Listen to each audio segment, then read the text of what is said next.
उत्तराखंड में यूसीसी ला सकती है धामी सरकार। राज्य में यूसीसी लोकसभा से पहले होगा लागू। विशेष सत्र में यूसीसी का विधेयक होगा पास। उत्तराखंड को मिली पहली महिला मुख्य सचिव। सीएम धामी ने दी मंजूरी। मौजूदा मुख्य सचिव बुधवार को होंगे रिटायर। रामनगर में 40 किसान बाजार के जल्द खुलेंगे टेंडर। आसपास के लोगों को मिलेगा रोजगार। मंडी समिति की आय में भी होगी वृद्धि। भूस्खलन प्रभावित पागल खाना में पागल नाला में 40 मीटर लंबी और 15 मीटर चौड़ी बनेगी सड़क। चारधाम तीर्थयात्रियों की दूर होगी परेशानी। किसानों पर भारी इंद्रदेव की बेरुखी। सेब पर संकट के बादल। आंडू, नाशपाती और खुबानी, अखरोट आदि फलों के उत्पादन में आ सकती है कमी। उत्तराखंड में 2 दिन में भारी बर्फबारी और बारिश का अलर्ट। मौसम विभाग ने आज और कल के लिए बारिश और बर्फबारी का जारी किया अलर्ट। आप देख रहे हैं के न्यूज, खबरों का सारथी। नमस्कार, उत्तराखंड की खबरों के साथ मैं हूं मनोज मानस। अब खबरें विस्तार से। मंडल मुख्यालय पौड़ी में आगामी 3 फरवरी को मुख्यमंत्री पुष्कर सिंह धामी के प्रस्तावित दौरे को देखते हुए आज विधायक राजकुमार पौरी और जिलाधिकारी डॉक्टर आशीष चौहान समेत विभिन्न विभागीय अधिकारियों द्वारा तैयारियों का जायजा लिया गया। इस मौके पर कंडोलिया मैदान के कार्यक्रम आयोजन स्थल पर व्यवस्थाओं का जायजा और निरीक्षण किया गया। वहीं निरीक्षण के दौरान व्यवस्थाओं में पाई गई कमियों को भी जल्द दूर करने के निर्देश दिए गए।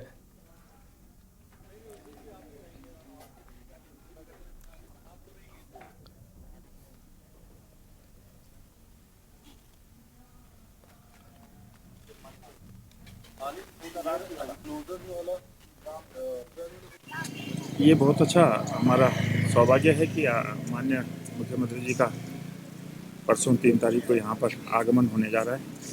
इस अवसर पर सारे अधिकारी अपने बड़े जोश के साथ अपना काम कर रहे हैं और मैं निरीक्षण के लिए आया था। कितना काम हो चुका है, वास्तव में सब लोग मेहनत कर रहे हैं और अच्छे सोच के साथ मंच का निर्माण और ये सारी चीज़ें बन रही हैं और वो पूरे नगर को सजाया जा रहा है। उनके स्वागत के लिए हर व्यक्ति जो है आलायित भी है और इस समय हमें लगता है कि पौड़ी में पहली बार जो है इस तरह का जोश खरोश है कि माननीय मुख्यमंत्री जी के आगमन पर अच्छी तैयारियां हो रही हैं। जो तैयारियां हैं वो प्रॉपरली हो रही है और मैं रेगुलरली इसको मॉनिटर भी कर रहा हूँ। जो हमारे टेंट से रिलेटेड है या फूड से रिलेटेड फैसिलिटीज़ हैं, टॉयलेट्स दिए जाने हैं, वाटर सप्लाई से रिलेटेड इशूज़ हैं या पार्किंग और उससे संबंधित जो भी हैं, मल्टीपल एस्पेक्ट्स उन सभी को हम कवर करें और तैयारी संतोषजनक है अभी तक। माननीय विधायक जी के साथ में भी हम लोगों ने डिस्कशन करते हुए जो प्लान है हमारा वो सारा उनके साथ एक्सप्लेन भी किया है और उनके जो सजेशन है, वैल्यूएबल सजेशन, उनको भी इसमें इनकॉर्पोरेट किया जा रहा है। अब रुक करते हैं अगली खबर का। ऋषिकेश नगर निगम में प्रशासक बैठने के बाद नगर आयुक्त शैलेंद्र सिंह नेगी ने जनसुनवाई शिविर की शुरुआत की है, जिसमें दर्जन भर से अधिक लोग नगर निगम से संबंधित शिकायत लेकर पहुंचे। 19 शिकायत नगर निगम ने अपने पास दर्ज कर ली हैं, जिनका समाधान करने के लिए नगर आयुक्त शैलेंद्र सिंह नेगी ने अधीनस्थ कर्मचारियों को और अधिकारियों को निर्देशित भी कर दिया है।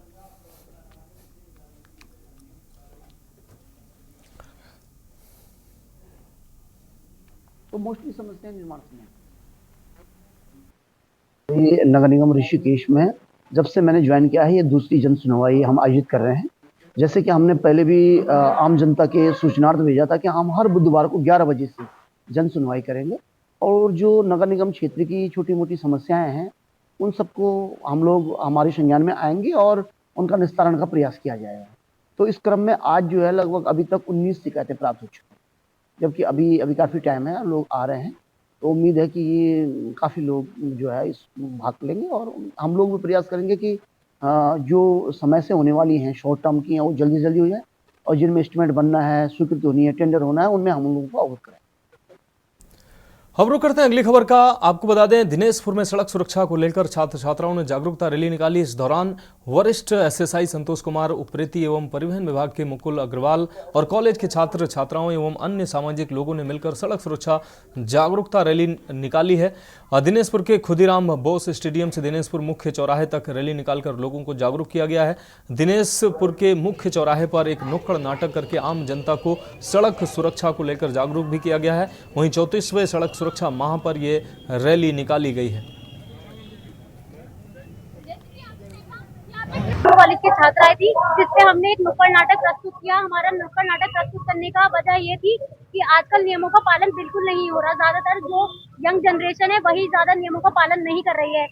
हम लोग भी काफी लोग उसमें जागरूक हुए हैं और ज्यादा से ज्यादा हमने कोशिश करनी है कि उस चीज से लोग जागरूक हो और हमारे इस नुक्कड़ नाटक को, इस रैली निकालने का कोई तो वजह हो कि कहीं ना कहीं कोई इंसान किसी की कोई एक्सीडेंट से बचे या कोई हमारी आवाजें सुन के जागरूक हो जाए। सुरक्षा माह चल रहा है और इसके अंतर्गत जो है थाना दिनेशपुर ने द्रोण कॉलेज के साथ मिलकर एक रैली का आयोजन किया ताकि जनता को जागरूक किया जा सके और ये ट्रैफिक के नियमों के संबंध में जागरूकता एक फैलाई जा सके। और मैं बताना चाहूँगा ये अब समय आ गया है कि इसमें एक सामाजिक भागीदारी की जरूरत है और इसी को देखते हुए हमारे उच्च अधिकारियों के निर्देशानुसार और ये इसका एक आयोजन किया गया है कि आपके सामने।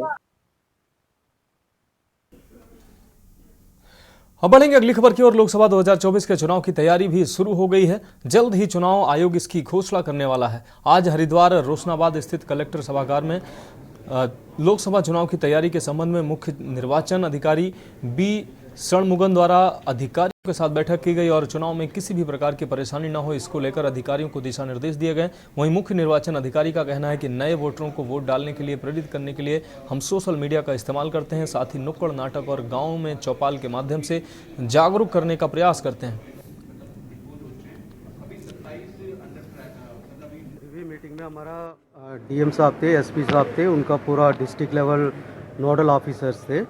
हम लोग इनका इलेक्शन के प्रिपरेटरी वर्क के बारे में हम लोग पूरा रिव्यू किया है। अभी इनका हर नोडल ऑफिसर का नियुक्ति हो चुका है और इनके पास ईवीएम प्राप्त मात्रा में है, उसका एफएलसी वगैरह भी हो चुका है और इनके एक्सपेंडिचर मॉनिटरिंग के लिए, एमसीसी मॉनिटरिंग के लिए और ट्रेनिंग के लिए मैन पावर वगैरह इन्होंने आइडेंटिफाई कर लिया गया है और आईटी एप्लीकेशन का भी ट्रेनिंग का पूरा शेड्यूल बनाया गया है और हम लोग लो वोटर टर्नआउट बढ़ाने के लिए डीएम साहब के तरफ से और उनका टीम का ये बताया गया है कि जो जहाँ वोटर टर्नआउट लो रहा है उस एरिया में फोकस करने के लिए उन्होंने पूरा प्लान बनाया है। अब रुक करते हैं अगली खबर का। सितारगंज में नगरपालिका क्षेत्र में डोर टू डोर कूड़ा कलेक्शन और यूजर चार्ज वसूली के ठेके के निवर्तमान सभासदों ने व्यक्ति विशेष को लाभ पहुंचाने का आरोप लगाते हुए कड़ा विरोध जताया है। उन्होंने आरोप लगाया कि ठेके के धनराशि को दुगना कर नगर क्षेत्र की जनता पर बोझ डाला जा रहा है। उन्होंने दुगने ठेके का विरोध कर आपत्ति जताते हुए अधिशासी अधिकारी को मांग पत्र सौंपा है। बता दें कि नगरपालिका क्षेत्र के पूर्व सभासद रवि रस्तोगी, नूर बेगम समेत तमाम लोग नगरपालिका के अधिशासी अधिकारी प्रियंका आर्य के पास पहुंचे थे।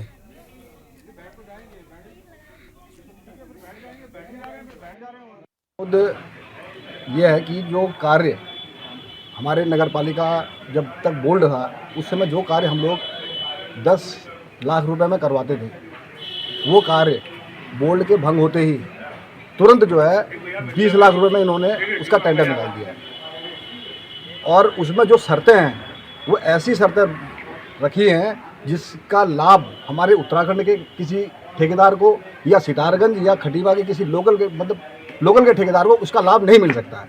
तमाम सभासदों ने एकत्र होकर यहाँ पर एक ज्ञापन दिया है, पत्र दिया है। पत्र का मतलब ये है कि एक जो ठेका था डोर टू डोर कलेक्शन का, वो पूर्व में जो है पालिका द्वारा 1 साल का किया जाता था और 10 लाख 10.5 लाख रुपए का था। जैसे ही बोर्ड हमारा भंग हुआ उसके बाद तुरंत ही इन्होंने अधिशासी अधिकारी ने गोलमेल करके उसको जो है 20 लाख रुपए का कराया गया, जबकि ये जनता का बिल्कुल जनता के पैसे का बिल्कुल दुरुपयोग किया जा रहा है। भाई जो ठेका जो है 1 साल का ना करके 5 साल का किया जा रहा है। तो उत्तराखंड की खबरों में वक्त एक ब्रेक का है, जल्द हाजिर होंगे। ब्रेक के बाद उत्तराखंड की खबरों में एक बार फिर से आपका स्वागत है। अब रुक करते हैं अगली खबर का। बीते दिनों रायपुर क्षेत्र में रिंग रोड के नजदीक एक व्यक्ति की संदिग्ध अवस्था में मौत हो गई थी, जिसको लेकर सीओ रायपुर अभिनय चौधरी ने बताया कि 112 पर उन्हें सूचना प्राप्त हुई थी। सूचना पर पहुंची पुलिस ने कमरे का दरवाजा तोड़कर अंदर देखा तो व्यक्ति अचेत अवस्था में पड़ा मिला, जिसके बाद पुलिस तुरंत उसे अस्पताल ले गई थी, जहां डॉक्टर ने उसे मृत घोषित कर दिया। इसके बाद शव को पोस्टमार्टम के लिए भेजा गया है। पोस्टमार्टम का क्या रहा सर? ये 28 तारीख को 112 पे सूचना मिली थी कि एक जो उनके किराएदार ने बताया कि जो रामदयाल हैं, लखनऊ के रहने वाले हैं, जिनकी उम्र 55 वर्ष है, वो लोक सूचना विभाग में काम करते थे और वो 2 दिन से दरवाज़ा नहीं खोल रहे हैं। जब पुलिस वहाँ गई और मौके पे अड़ोस पड़ोस वालों के साथ मिलकर दरवाज़ा खोला गया तो उनकी वहाँ डेड बॉडी पाई गई। प्राइमा फेसी देख के पता लगा कि वो काफ़ी टाइम से बीमार थे और उनके लीवर की और काफ़ी चीज़ों की दवाइयाँ चल रही थी। तो जब देखा, फिर उनकी फैमिली वालों को बताया गया तो यही चीज़ सामने निकल के आई कि उनकी जो डेथ है वो लंबी बीमारी के कारण हुई है और बाकी फैमिली वालों से इनपुट लेके उसमें जांच की जा रही है और फिर कोरोनेशन हॉस्पिटल में उनका पोस्टमार्टम कराया गया। अब बढ़ेंगे अगली अहम खबर की तरफ। लोकसभा चुनाव से पहले धामी सरकार राज्य में यूसीसी को लागू करने को तैयार है। इस बार कयासबाजी नहीं बल्कि सरकार ने तारीख भी निर्धारित कर ली है। बताया जा रहा है कि 6 फरवरी को विधानसभा सत्र में सरकार विधेयक लाएगी। वहीं उत्तराखंड का विधानसभा सत्र 5 फरवरी से शुरू हो रहा है। सत्र में पहले मुख्यमंत्री पुष्कर सिंह धामी ने 3 फरवरी को कैबिनेट की बैठक बुलाई है। मुख्यमंत्री पुष्कर सिंह धामी ने साफ कर दिया है कि 2 फरवरी को यूसीसी के लिए गठित कमेटी अपनी रिपोर्ट सरकार को सौंपने वाली है। इसके बाद 3 फरवरी को कैबिनेट की बैठक होगी। बैठक में यूसीसी के ड्राफ्ट को मंजूरी देने के साथ इस पर चर्चा की जाएगी। इसके बाद 5 फरवरी से शुरू होने जा रहे विशेष सत्र में यूसीसी के विधेयक को सरकार विधानसभा में पेश कर इसे पारित कराएगी। आपको बता दें कि सीएम पुष्कर सिंह धामी ने वर्ष 2022 के विधानसभा चुनाव के दौरान उत्तराखंड में यूसीसी लागू करने का वादा जनता से किया था। वहीं धामी सरकार ने 27 मई 2022 को 5 सदस्यीय कमेटी का गठन किया था। इस समिति को बने मई 2024 में लगभग 2 साल पूरे हो जाएंगे और सरकार अब तक इस समिति ने यूसीसी का ड्राफ्ट सरकार को नहीं सौंपा है। समिति की कार्य प्रणाली पर भी लगातार सवाल उठते रहे हैं। हालांकि अब मुख्यमंत्री ने साफ कर दिया है कि 2 फरवरी को समिति यूसीसी का ड्राफ्ट सरकार को सौंपेगी। वहीं विपक्ष ने बीजेपी सरकार के मंशा पर भी सवाल खड़े करने के साथ ही एक देश एक कानून की स्थिति स्पष्ट करने की मांग करते हुए सरकार को असल मुद्दों से जनता का ध्यान भटकाने का आरोप भी लगाया है।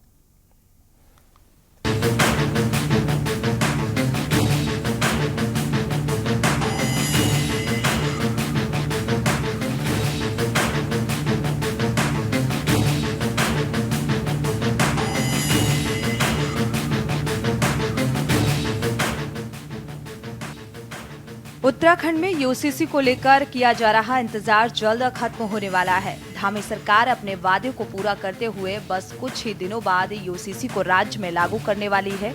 मुख्यमंत्री पुष्कर सिंह धामी ने साफ कर दिया है कि 2 फरवरी को यूसीसी के लिए गठित कमेटी अपनी रिपोर्ट सरकार को सौंपने वाली है और इसके बाद 3 फरवरी को कैबिनेट की बैठक होगी। बैठक में यूसीसी के ड्राफ्ट को मंजूरी देने के बाद साथ ही इस पर चर्चा की जाएगी। इसके बाद 5 फरवरी से शुरू होने जा रहे विशेष सत्र में यूसीसी के विधेयक को सरकार विधानसभा में लाएगी।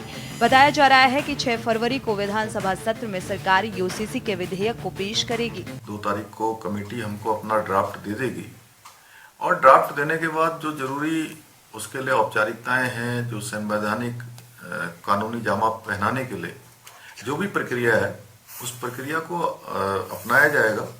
मंत्रिमंडल की बैठक भी आहूत की जाएगी, उसमें भी इस पर हमारी चर्चा होगी।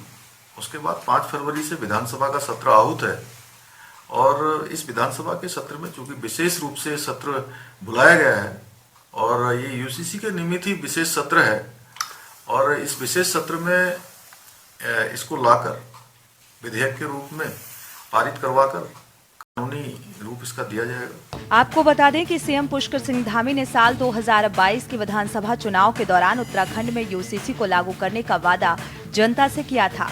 वहीं सीएम धामी ने 27 मई 2022 को 5 सदस्यीय कमेटी का गठन किया था और इस समिति को बने मई 2024 में 2 साल पूरे होने वाले हैं और अब तक सरकार को इस समिति ने यूसीसी का ड्राफ्ट नहीं सौंपा है। समिति की कार्यप्रणाली पर भी सवाल उठाए जा रहे हैं। हालांकि अब मुख्यमंत्री ने साफ कर दिया है कि 2 फरवरी को समिति यूसीसी का ड्राफ्ट सरकार को सौंपेगी। वहीं विपक्ष ने बीजेपी सरकार की मंशा पर सवाल खड़े कर दिए हैं। साथ ही एक देश का एक कानून की स्थिति स्पष्ट करने की मांग करते हुए सरकार पर असल मुद्दों से जनता का ध्यान भटकाने और चुनाव में इसका लाभ लेने का प्रयोग लगाया गया है। देखिए, यूसीसी को लेकर के मुख्यमंत्री जी लगातार 2 साल से बयानबाजी कर रहे हैं। विपक्ष ने मुख्यमंत्री जी को पत्र लिखा, यूसीसी कमेटी के चेयरमैन को पत्र लिखा। हमने कहा कि भाई उसका प्रपोजल क्या है, आप कम से कम हमें भी उपलब्ध कराइए, हम भी अपने सुझाव देंगे। और सरकार को ये साफ करना चाहिए कि यूसीसी में जो हमारे प्रदेश के आदिवासी हैं, जनजाति हैं, ओबीसी हैं, एसटी हैं, उनकी समस्याओं का आपने समाधान किया, उनके कितने सुझाव लिए। जब प्रपोजल आएगा सदन के पटल पर हम उसको पढ़ेंगे, उसके बाद अपने सुझाव देंगे। लेकिन एक बात है जो सरकार को, भाजपा को साफ करनी चाहिए कि यूनियन सिविल कोड जो संविधान की भावना है उसके अनुसार एक देश एक कानून, अब उससे सरकार पलट गई है लगता। क्या हर राज्य का अपना सिविल कोड होगा, हर राज्य के स्तर पर इसे लागू किया जाएगा, या अगर केंद्र सरकार इसको लाएगी फिर राज्य के सिविल कोड का क्या मतलब होगा, ये देखना होगा। निश्चित रूप में देखिए, यूसीसी जो है, यूनिफॉर्म सिविल कोड, उत्तराखंड सरकार जो है इस पर विगत कम से कम 2 वर्ष से इस पर जो है माथापीची कर रही है। सेंट्रल गवर्नमेंट से भी बात कर रही है, न्यायविदों से भी बात कर रही है, गवर्नमेंट ऑफ इंडिया का जो न्याय विभाग है उससे भी परामर्श कर रही है। जितने न्यायविद इस देश के अंदर बड़े से बड़े हैं, बुद्धिजीवियों से, उसके साथ साथ जो है आम जनता के व्यूज़ भी लिए हैं अनेक माध्यमों से।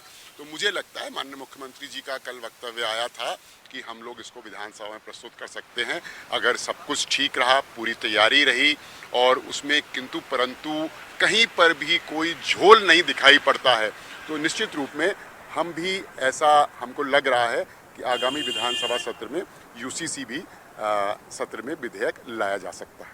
कुल मिलाकर राज्य में एक बार फिर यूसीसी को लेकर सियासत शुरू हो गई है। हालांकि मुख्यमंत्री धामी ने साफ कर दिया है कि इस महीने राज्य में यूसीसी लागू होने जा रहा है और यूसीसी के लिए गठित समिति 2 फरवरी को यूसीसी का ड्राफ्ट सरकार को सौंपने जा रही है, जिसके बाद माना जा रहा है कि सरकार इस विशेष सत्र में यूसीसी के विधेयक को पारित कराकर इसे लागू करने की दिशा में आगे बढ़ेगी। वहीं यूसीसी लागू होने से पहले राज्य में सियासत गर्मा गई है।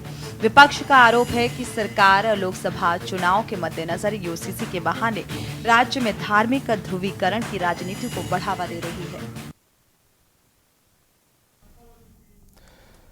अब रुक करते हैं अगली खबर का। लोकसभा चुनाव से पहले धामी सरकार राज्य में यूसीसी को लागू करने की तैयारी कर रही है। मुख्यमंत्री पुष्कर सिंह धामी ने इसके लिए 3 फरवरी को कैबिनेट की बैठक भी बुलाई है। मुख्यमंत्री पुष्कर सिंह धामी ने साफ कर दिया है कि 2 फरवरी को यूसीसी के लिए गठित कमेटी अपनी रिपोर्ट सरकार को सौंपने वाली है। इसके बाद 3 फरवरी को कैबिनेट की बैठक बुलाई गई है। बैठक में यूसीसी के ड्राफ्ट को मंजूरी देने के साथ ही इस पर चर्चा की जाएगी और 5 फरवरी से शुरू होने जा रहे विशेष सत्र में यूसीसी के विधेयक को पारित कराकर राज्य में लागू करने का कार्य करेगी सरकार।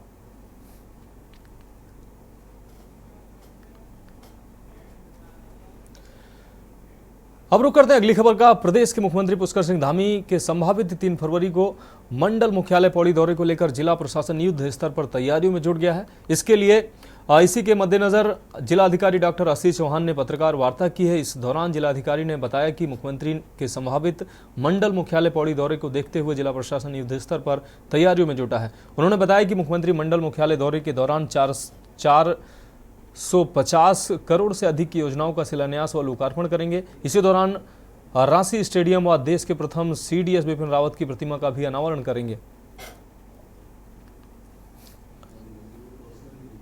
ऑनरेबल सीएम सर का जो प्रस्तावित कार्यक्रम है 3 तारीख की तिथि उसमें प्रस्तावित की गई है। उसमें नारी सशक्तिकरण से संबंधित एक कार्यक्रम है और उसमें बड़ी संख्या में महिला प्रतिभागियों द्वारा या लाभार्थियों द्वारा प्रतिभाग किया जाएगा और जो संख्या है लगभग 15 से 20 हज़ार के आसपास का हमारा नंबर रहेगा और उसके लिए संबंधित अधिकारियों को निर्देश भी दिए जा चुके हैं और सकुशल और महिलाओं को किसी किस्म की समस्या का सामना न करना पड़े उसके लिए भी मेरी तरफ से निर्देश जारी किए जा चुके हैं। अब रुक करते हैं अगली खबर का। उत्तराखंड की नई मुख्य सचिव वरिष्ठ अधिकारी राधा रतूड़ी होंगी। मुख्यमंत्री पुष्कर सिंह धामी ने इसकी मंजूरी दे दी है। राधा रतूड़ी उत्तराखंड के 18वें मुख्य सचिव के रूप में बुधवार को कार्यभार संभालेंगे। वहीं राधा रतूड़ी को राज्य की पहली महिला मुख्य सचिव बनने का गौरव भी मिला है। आपको बता दें कि मुख्य सचिव डॉक्टर सुखविंदर सिंह संधू बुधवार को रिटायर होंगे।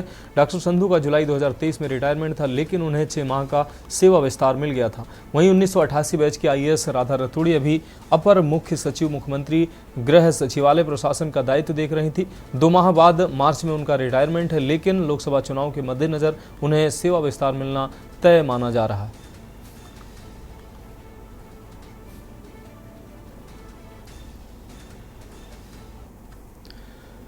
अब रुक करेंगे अगली खबर का। उत्तराखंड में कोतवाली काशीपुर क्षेत्र में अवैध नकली दवाई बनाने वाली फैक्ट्री का भंडाफोड़ हुआ है। पुलिस ने मशीनें बरामद करने के साथ ही 2 आरोपियों को गिरफ्तार भी किया है। बता दें कि लंबे समय से पुलिस को सूचना मिल रही थी कि अवैध औषधियां जो काशीपुर से उत्तराखंड राजधानी बाहरी राज्यों को भेजी जा रही हैं, जिसकी शिकायत पर वरिष्ठ पुलिस अधीक्षक के निर्देशन में पुलिस टीम का गठन तत्काल प्रभाव से कार्रवाई की गई।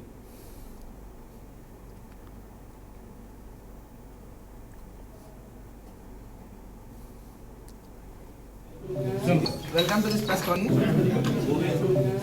Welcome to this press conference. Welcome to this press conference.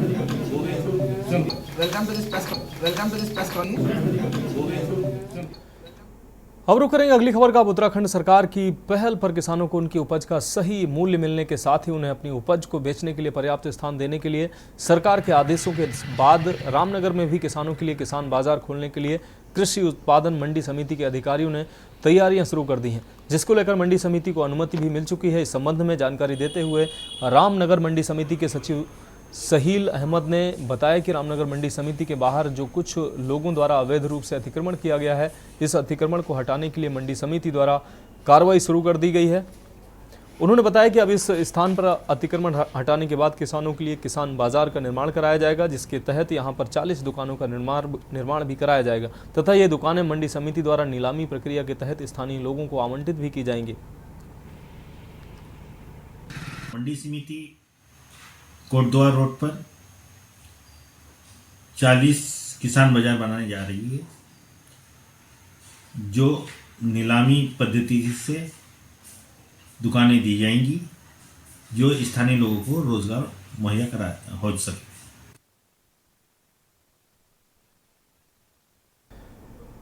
तो उत्तराखंड की खबरों में अभी मेरे साथ इतना ही। मुझे दीजिए इजाजत और आगे आप देखिए के न्यूज इंडिया का विशेष कार्यक्रम मंथन हमारे प्रधान संपादक दुर्गेन चौहान जी के साथ।